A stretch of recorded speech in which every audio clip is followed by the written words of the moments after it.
আজকে আমাদের সাথে আলোচনায় যুক্ত হয়েছেন ইসলামী আন্দোলন বাংলাদেশের সিনিয়র নায়েবে আমির মুফতি মোহাম্মদ ফয়জুল করিম। আমরা কথা বলবো তার সাথে, জানবো সমসাময়িক নানা বিষয় নিয়ে। আসসালামু আলাইকুম। ওয়ালাইকুম কেমন আসসালাম। আছেন আপনি? আলহামদুলিল্লাহ, আপনি কেমন আছেন? জি, আলহামদুলিল্লাহ। সবাই ভালো, আলহামদুলিল্লাহ। আমরা আসলে একদম সরাসরি আলোচনায় চলে যেতে চাই। আপনি জানেন যে নতুন অন্তর্বর্তীকালীন সরকার শপথ নিয়েছেন এবং শিক্ষার্থীরা সহ সাধারণ জনতার আসলে আন্দোলনের ফলেই একটা অভ্যুত্থান ঘটেছে এবং আজকে নতুন একটি সরকার শপথ নিল এবং তারা ইতিমধ্যে কার্যক্রম পরিচালনা করছে। এই নতুন সরকারের কাছে আসলে আপনাদের প্রত্যাশাটা কি? আলহামদুলিল্লাহ, আসলে নতুন সরকারের কাছে প্রত্যাশা হলো যেই কারণে ছাত্র জনতা বিপ্লব করেছে সেই বিপ্লবের জন্য বাস্তবায়ন হয়।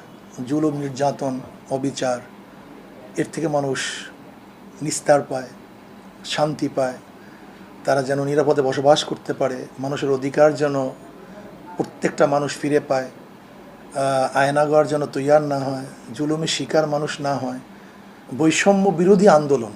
এক কথায় বাংলাদেশে কোনো বৈষম্য থাকতে পারবে না, সব জায়গায় সমতা থাকতে হবে। চাকরির ক্ষেত্রে, খাদ্যের ক্ষেত্রে, বস্ত্রের ক্ষেত্রে, অন্যের ক্ষেত্রে, চিকিৎসার ক্ষেত্রে সব জায়গায় সমতা থাকতে হবে। অসম কোনো জায়গায় এই ছাত্র এবং জনগণ চায় না। আমি অনুরোধ করব বর্তমান অন্তর্বর্তীকালীন সরকার যেন যেই দাবি নিয়ে ছাত্র এবং জনতা ঝাঁপিয়ে পড়ছে সেই দাবি যেন বাস্তবায়ন হয় এবং এই দেশের জনগণ যেন দেখতে পারে। আমাদের যে স্বরাষ্ট্র উপদেষ্টা, তিনি সাম্প্রতিক একটি মন্তব্য করেছেন, আওয়ামী লীগকে আবারও দল গঠন করবার জন্য বা আবারও তাদেরকে সংগঠিত হওয়ার জন্য বলেছেন এবং এটি যারাই আসলে ছাত্র আন্দোলনের সাথে যুক্ত ছিলেন কিংবা যারা এই আন্দোলনের সাথে যুক্ত ছিলেন তারা এই বক্তব্যটাকে একেবারেই গ্রহণ করেনি। এটাকে আসলে আপনারা কিভাবে দেখছেন?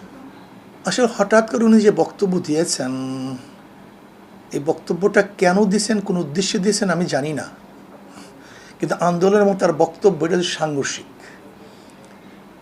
আন্দোলন এবং বক্তব্যের সাথে আসলে বাস্তবতার মিল নেই। হাজার হাজার খুন হয়েছে, গুম হয়েছে, এদেশে টাকা পয়সা লুট হয়েছে, সমস্ত রাষ্ট্রীয় সম্পদগুলি আপনি দেখেছেন এইমাত্র যে প্রায় 92,000 কোটি টাকা ব্যাংক থেকে লুটপাট হয়ে গেছে। বাংলাদেশের অনেক প্রতিষ্ঠানগুলি ধ্বংস হয়ে গেছে, সব জায়গায় দলীয়করণ করা হয়েছে, স্বজন প্রীতি করা হয়েছে। যারা খুনি তারা বুক ফুলিয়ে রাস্তায় হাঁটছে, আর যারা নির্দোষ তারা ধুকে ধুকে জেলখানায় মরছে, আয়নাঘরে ছিল, তাদের পরিবার পরিজন জানতে পারে না তারা কোথায় আছে। আমি তো মনে করি যাদেরকে আয়নাঘরে নির্বিচারে দীর্ঘদিন পর্যন্ত পরিবার পরিজন থেকে বিচ্ছিন্ন করা হয়েছে, জানতে পারে নাই, এর একটা শাস্তিও তো যদি এই সরকার পায়, তাহলে বর্তমান স্বরাষ্ট্র সচিবের, স্বরাষ্ট্র উপদেষ্টার কথার সাথে আর বাস্তবতার সাথে কোনো মিল থাকে না। তিনি শেখ হাসিনাকেও দেশে আসার আহ্বান জানিয়েছেন এবং বলেছেন যে আপনাকে তো দেশ ত্যাগ করতে বলা হয়নি। আসলে যেই ব্যক্তি বাংলাদেশ ছেড়ে চলে গেল আর কি, এরকম একটা তার দলকে বিপদে ফেলে দিয়ে তাকে আবার দেশে ফিরতে আসার আহ্বান জানানো, এটাকে আসলে আপনি কিভাবে মূল্যায়ন করবেন? আমি মনে করি দ্বিতীয়বার উস্কানি দেয়া, আর কিছু না। আবারও দ্বিতীয়বার এদেশে একটা যুদ্ধক্ষেত্র তৈরি করার পরিবেশ সৃষ্টি করতেছে কিনা আমি জানি না। আপনারা সাবেক যে সরকার আর কি, সেই সরকারের অধীনে কোনো ধরনের নির্বাচনী অংশ নেননি এবং সব ধরনের নির্বাচনগুলোই আপনারা বয়কট করে আসছিলেন এবং রাজপথে ছিলেন। আপনারা কি মনে করছেন যে এই সরকারের অধীনে খুব কত দ্রুত আসলে একটি গণতান্ত্রিক নির্বাচন হওয়া সম্ভব? আসলে আপনার প্রশ্ন হচ্ছে সংশোধনী সব ধরনের নির্বাচন নয়, জাতীয় নির্বাচন আমরা অংশগ্রহণ করিনি, জাতীয় নির্বাচনে। তবে বাংলাদেশের মানুষ সুস্থ, নিরপেক্ষ এক গ্রহণযোগ্য নির্বাচন চায়। আমি অনেক আগের থেকেই বক্তব্য দিয়েছিলাম, হয়তোবা আপনাদের দৃষ্টিগোচর হয়েছে, যে পাকিস্তানিরাও ডেভেলপের অনেক কথা বলছে, কিন্তু তারা ভোটের মূল্যায়ন করতে পারে নাই। ঠিক আমি বলেছিলাম যে আওয়ামী সরকার আপনি যত উন্নয়নের কথা বলেন, বক্তব্য দেন, যদি মানুষের ভোটের মূল্যায়ন করতে না পারেন, তাহলে এদেশের মানুষের যা কিছু আছে তা নিয়ে আপনার বিরুদ্ধে ঝাঁপিয়ে পড়বে। এই বক্তব্য কিন্তু আমাদের অনেক আগের থেকেই ছিল। কাজেই যেহেতু সে নির্বাচনকে গুরুত্ব দিতে পারে নাই, ভোটের মূল্যায়ন করতে পারে নাই, জোর দখলভাবে সে ক্ষমতা গ্রহণ করেছে, এর জন্য মানুষ আগের থেকে ক্ষিপ্ত হয়ে গেছে। কাজেই অন্তর্বর্তীকালীন সরকারকে অবশ্যই বলবো ভোটের পরিবেশ সৃষ্টি করে গ্রহণযোগ্য নিরপেক্ষ এক নির্বাচন দেওয়ার জন্য। তাহলে বাংলাদেশের মানুষ সুস্থ থাকবে, শান্তিতে বসবাস করতে পারবে। বরিশালে আপনি নির্বাচনে অংশগ্রহণ করেছিলেন, সেই নির্বাচনে আপনার উপরে হামলাও হয়েছিল। এরপরে আপনি একটা বক্তব্য দিয়েছিলেন যে এই সরকারকে পতন না ঘটিয়ে আমি ঘরে ফিরবো না। এবং এখন সেই বক্তব্যটা সামাজিক যোগাযোগ মাধ্যমে বেশ বলা চলে যে আলোচনায় আপনার এই বক্তব্যটা। এখন সরকারের পতন হয়েছে, স্বৈরাচারের আপনাদের ভাষায় স্বৈরাচার সরকারের পতন হয়েছে, এখন আসলে আপনাদের পরিকল্পনাটা কি? দেখেন, আমি শুধু পতন ঘটিয়ে ফিরবো না এই বক্তব্য শুধু দেইনি, আমি বলেছিলাম অবশ্যই আল্লাহ পাক গজব আসবে, এবং আল্লাহর কাছে দোয়া করেছিলাম যে আল্লাহ সে আমার দুই চোখে যেন সেই গজবটা দেখতে পারি।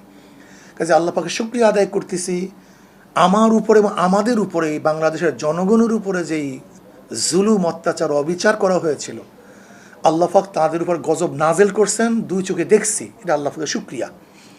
কাজে আমি যেই সরকারই আসুক না কেন, যারাই দেশ পরিচালনা করুক না কেন, আমি আর কারোর উপরে জুলুম দেখতে চাই না, অবিচার দেখতে চাই না, অত্যাচার দেখতে চাই না, আইনের দেশ দেখতে চাই, যেখানে না আইন থাকবে, স্বজনপ্রীতি থাকবে না। এখন দেখেন, ম্যাজিস্ট্রেট কোর্ট থেকে সুপ্রিম কোর্ট পর্যন্ত সম্পূর্ণ দলীয়করণ, সে নিরপেক্ষতা বলতে কিচ্ছু নেই।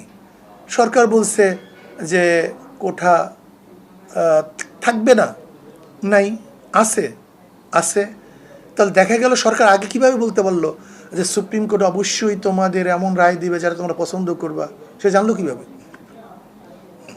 তাহলে নিশ্চিতভাবে সরকার গুলি একেবারে ম্যাজিস্ট্রেট কোর্ট থেকে আপার লেভেল পর্যন্ত সব জায়গায় দলীয়করণ সৃষ্টি করছে, এবং সরকারের আমি মনে করি সরকার ইঙ্গিতই তারা রায় প্রদান করেছে। আমি চাই সেপারেশন অফ পাওয়ারকে বিচ্ছিন্ন করা, আইন বিভাগের উপরে কারোর কোনো হস্তক্ষেপ থাকবে না, স্বাধীন থাকবে। দেখেন, এই যে প্রাক্তন এক বিচারপতি, ওনাকে আমার বিচারপতি বলতে ঘৃণা লাগে, মানিক, এই মেজাজের লোক যদি বিচারের আসনে বসে, সেখানে বিচারটা কী হয় আমাকে বলুন তো? এই মেজাজের লোকগুলি যদি বিচারের আসনে বসে, মাসনাদে বসে, তাহলে সেখানে সুবিচার হতে পারে না। আমি বিচারকদেরকে বলবো, আপনাদের নিরপেক্ষ থাকা চাই, কে আপনার বন্ধু, কে আপনার শত্রু, সেটা আপনার দেখার বিষয় না। কে কোন পক্ষের, কে কোন দলের, এটা দেখার বিষয় নয়। যে ব্যক্তি অন্যায়কারী, তার বিরুদ্ধে আপনাদের রায় যাওয়া দরকার, আর যে ব্যক্তি অন্যায়কারী নয়, তার পক্ষে আপনার রায় থাকা দরকার।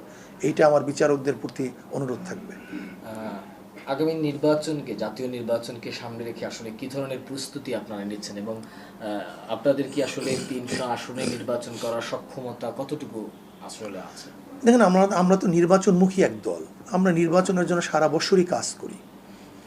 300 আসনে তো এর আগেও আমরা প্রার্থী দিয়েছিলাম, 300 আসনেই আমরা প্রার্থী দিয়েছিলাম, কিন্তু সক্ষমতা আছে কি না সেটা দেখেছেন।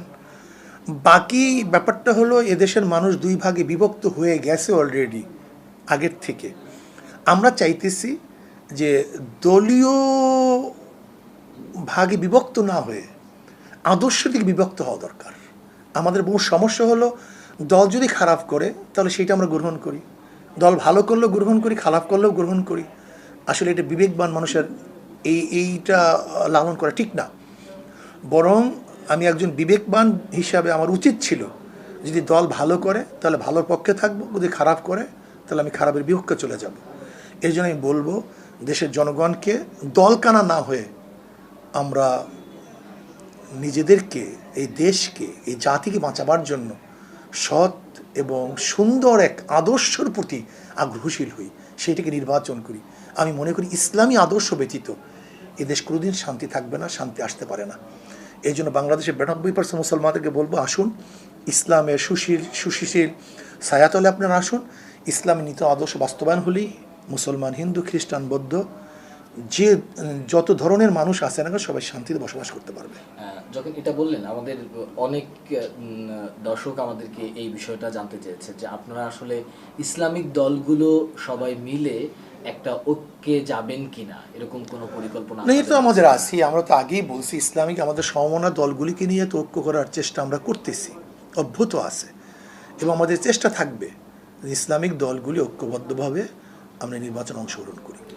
জামাতের সাথে আপনাদের একটা সময়ে বৈরী সম্পর্ক ছিল, আমরা দেখছি যে এখন আপনাদের সাথে কিছুটা হলেও সেই বৈরী সম্পর্কটা কিছুটা শিথিল হচ্ছে, সেটা আমরা বিভিন্নভাবে দেখতে পাচ্ছি। তা আপনারা কি আসলে এই ঐক্যের সাথে জামাতকেও সম্পৃক্ত করবেন কিনা? আসলে দেখেন, জামাতের সাথে ইসলামী আন্দোলন বাংলাদেশের বৈরিতা কখনোই ছিল না, এবং ইসলামী আন্দোলন বাংলাদেশ কোনো রাজনৈতিক দলকে ব্যক্তিগতভাবে তাদের দলীয় থেকে বৈরিতা শিকারের মাসনাদে বসায় না। ইসলামী আন্দোলন বাংলাদেশ নিহিত আদর্শের এক সংগঠন। দেখেন, জামাতের সাথে আসলে ইসলামী আন্দোলনের কোনো বৈরিতা নেই। জামাতের সাথে বৈরিতা হলে আহলে সুন্নাত ওয়াল জামাতের ওলামায়ে কেরামের। এখানে রাজনৈতিকভাবে তাদের সাথে আমাদের কোনো বৈরিতা নেই। সেখানে আমরা মনে করি আহলুস সুন্নাত ওয়াল জামাতের ওলামায়ে কেরাম জামাতের ব্যাপারে যে বক্তব্যগুলি আগেই দিয়ে আসছেন, সেই বক্তব্য থেকে তো আমরা পিছনে হটি নেই, এবং জামাতও তাদের ভুলগুলি স্বীকার করে নেই। কাজে সেখানে সে অবস্থানে আছে। কিন্তু রাজনৈতিক ব্যাপার হলো, যেরকম এই গণ আন্দোলনে আমরা যুগপৎ আন্দোলনের মধ্যে সবাই ছিলাম, আর ইসলামী আন্দোলন বাংলাদেশ তো আলহামদুলিল্লাহ এই শেখ হাসিনার, স্বৈরাচারী শেখ হাসিনার পতনের ব্যাপারে যে ভূমিকা রেখেছে, অন্য কোনো রাজনৈতিক দল বাস্তবে এরকম ভূমিকা রাখতে পারে নাই। রাজনৈতিক দৃষ্টিকোণ থেকে এক বিষয়, আর জামাতের ব্যাপারে হক্কানি ওলামায়ে কেরামের যেই আপত্তি এবং প্রশ্নগুলি, সেগুলো আজও সলভ হয়নি। আর আমি জামাতের ভাইদেরকে বলবো যে আসুন আহলুস সুন্নাত ওয়াল জামাতের ওলামায়ে কেরামের সাথে একটা বৈঠক করে আমাদের মধ্যে যতটুকু মতানৈক্য আছে সেই মতানৈক্যগুলি সেরে ফেলি। তারা উদাহরণ দেবে যে নৌকা ডুবতেছে, এখন মতানৈক্য করার সময় কোথায়? আমি তাদেরকে অনুরোধ করব, নৌকা কেন ডুবতেছে, যে ছিদ্র আছে ছিদ্রটা যদি আমরা বন্ধ করে দেই, তাহলে নৌকা ডুববে না, আমরা সবাই বেঁচে যাব। আপনি বলছিলেন যে যদি ইসলামিক জোটগুলো ক্ষমতায় আসে, সেক্ষেত্রে অন্যান্য ধর্মের যারা আছে তারাও সুরক্ষিত থাকবে। তো আমরা আসলে দেখেছি যে এই অর্থাৎ শেখ হাসিনা সরকার পতনের পরে বিভিন্ন জায়গায় যারা বিভিন্ন ধর্মের আছে তাদের বাড়িঘরে হামলা করা হয়েছে, এবং যতটা না হামলা করা হয়েছে তার থেকে বেশি গুজব ছড়ানো হয়েছে আসলে। এবং আমরা এও দেখেছি যে বিভিন্ন মসজিদ, বিভিন্ন মন্দির, বিভিন্ন হিন্দুদের বাড়িতে আপনাদের কর্মীরা পাহারা দিচ্ছে, জামাতের কর্মীরা পাহারা দিচ্ছে। আসলে আপনারা এই বিষয়টাকে কিভাবে দেখছেন? হিন্দুদের নিরাপত্তার বিষয়টা আসলে আপনারা কতটুকু জোর দিচ্ছেন? দেখেন, হিন্দুদের কোনো মন্দিরের উপরে বা তাদের ঘরের উপর আক্রমণ হয়েছে মানে আন্দোলনকে কেন্দ্র করে, এটা আমার জানা নেই। প্রথম বুঝতে হবে। আমি মনে করি হিন্দুদের মন্দিরের উপরে, তাদের বাড়ির উপরে এটা পরিকল্পিত আক্রমণ করা হয়েছে।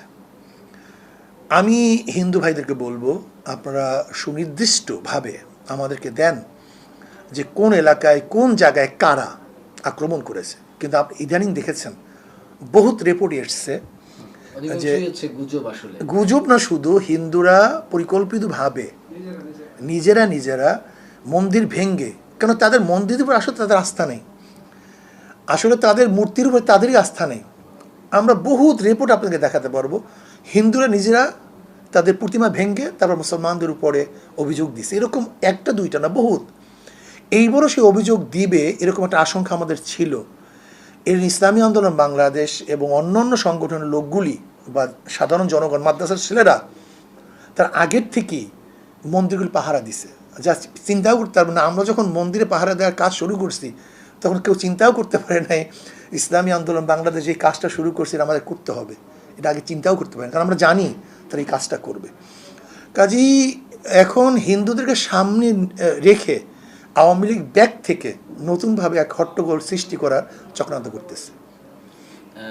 আমরা ইদানিং একটা শুনছি, সেটা হচ্ছে একটা বিপ্লবের কারণে এই সরকারের পতন ঘটেছে, একটা পাল্টা বিপ্লবের একটা আওয়াজ নানাভাবে শোনা যাচ্ছে। আসলে সেরকমটা যদি আসলে ঘটে, আসলে আপনাদের এই ব্যাপারে কতটুকু আপনারা সচেতন আছেন?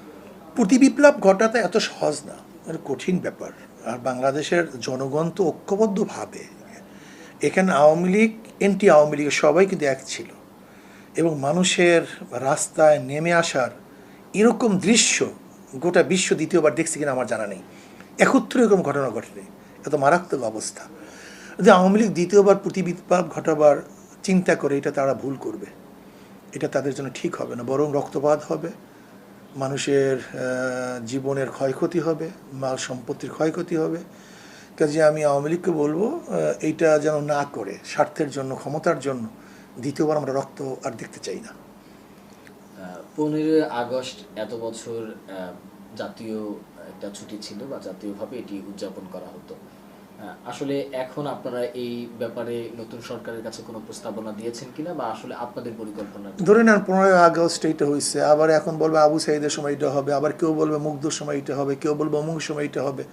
এরকম ধরে নেন 100 বছর এবং 100 ঘটনা ঘটে, তাহলে তো 100 দিন বা 300 দিনই বন্ধ থাকবে, তাহলে দেশটা তো চলবে কীভাবে? আমি মনে করি যে 15 আগস্টের যে সিদ্ধান্ত তো একসময় ছিল না। 15 আগস্টের বন্ধ তো বাংলাদেশ 75-এর পর থেকে ছিল না, আওয়ামী লীগ করেছে। আওয়ামী লীগ তো বহুত কিছু করেছে, কথা ঠিক না? কাজে এটা জাতির কোনো কল্যাণ আছে বলে আমি মনে করি না। কাজে এটা যারা আইন বিভাগ আছে তারা দেখবে, কিন্তু এরকম বারবার কোনো বিষয় যদি বলা হয়, বন্ধ দেয়া হয়, তাহলে আমি মনে করি যে 100 এরকম হতে পারে, শুধু বন্ধই থাকবে, খোলা আর থাকবে না। 15 আগস্ট আওয়ামী লীগের নেতাকর্মীরা আবার রাস্তায় নামতে চায়, তো সেক্ষেত্রে আসলে 15 আগস্ট ঘিরে আপনাদের ওরকম কোনো পরিকল্পনা আছে কিনা? দেখেন, আমরা যেহেতু স্বৈরাচারী সরকারের বিরুদ্ধে ছিলাম, কাজেই প্রতিবিপ্লব না হোক সে ব্যাপারেও তো আমাদের চেষ্টা করতে হবে, সচেতন থাকতে হবে, এটা তো আমরা করার চেষ্টা করব। এখনো অনেক আলিম ওলামারা কারাগারে আছেন, তাদের মুক্তির বিষয়ে নিয়ে নতুন সরকারের সাথে কোনো আলোচনা হয়েছে কিনা? আমরা দাবি জানিয়ে আসছি যে সমস্ত আলেম ওলামারা নির্দোষ, নিরপরাধ, শুধু বিভিন্ন এজেন্সির দোষী হয়ে, যেমন এজেন্সিরা বলছে এটাকে জঙ্গি বলো, এটা বলো, সেইটা বলো, সেই দোষী হয়ে যারা কারাবদ্ধ অবস্থা আছে, আমি সরকারকে বলবো জলদি চিহ্নিত করে নির্দোষ ওলামায়ে কেরামকে মুক্তি দেওয়া হোক। এইবারই বোধহয় কোনো সরকারের উপদেষ্টা পরিষদে একজন আলেমকে দেখতে পাচ্ছে দেশ। এর আগে কোনো উপদেষ্টা পরিষদের এরকম কোনো কমিটিতে এরকম একজন আলেম ছিলেন না। আসলে এটাকে আপনারা কিভাবে দেখছেন? এইটাই তো আমাদের সবচেয়ে বড় বৈষম্যতা ছিল। আমরা বৈষম্য বিরোধী আন্দোলন করি, সবচেয়ে বড় বৈষম্যতা ছিল এই 92% মুসলমানদের দেশে, মুসলমানদের কোনো পার্টিসিপেট নেই, বলতে মানে যে সবাই তো মুসলমান। তাহলে আমি বলবো তো হিন্দুদের থেকে যদি কেউ প্রতিনিধিত্ব হতে পারে, যদি চাকমা মারমাদ থেকে কোনো প্রতিনিধিত্ব হতে পারে, তাহলে যারা ইসলাম পালন করে এদেশের ওলামায়ে কেরামের বিশেষ খেদমতে বাংলাদেশে আছে, এবং ওলামায়ে কেরামের কারণেই বাংলাদেশ নামীয় বাংলাদেশে এখনও আছে। যদি ওলামায়ে কেরাম ইসলামের প্রতি উদ্বুদ্ধ না করতেন, দাওয়াত না দিতেন, তাহলে এদেশের তো মানুষ আর মুসলমান থাকতো না, সবাই তো নাস্তিক হয়ে যেত। এই দেশের ভূখণ্ড আমরা রক্ষা করতে পারতাম না, এপার বাংলা ওপার বাংলা এক হয়ে যেত। কাজে যে ওলামায়ে কেরামের সবচেয়ে বেশি খেদমত দ্বীনের প্রতি এবং দেশের জন্য, সে ওলামায়ে কেরামের প্রতিনিধি এতদিন ছিল না, এটা অন্যায় ছিল। এখন যেহেতু একজন প্রতিনিধি আছে, আমি মনে করি প্রতিনিধি আরও বাড়ানো দরকার। এবং শিক্ষা মন্ত্রণালয়, ডক্টর আফম খালিদ সাহেব শুধু একজন আলেমই নন, তিনি একজন বিজ্ঞ পণ্ডিত ব্যক্তি। কাজে শিক্ষা মন্ত্রণালয় গণশিক্ষার দায়িত্ব হিন্দুদেরকে দিয়েছে।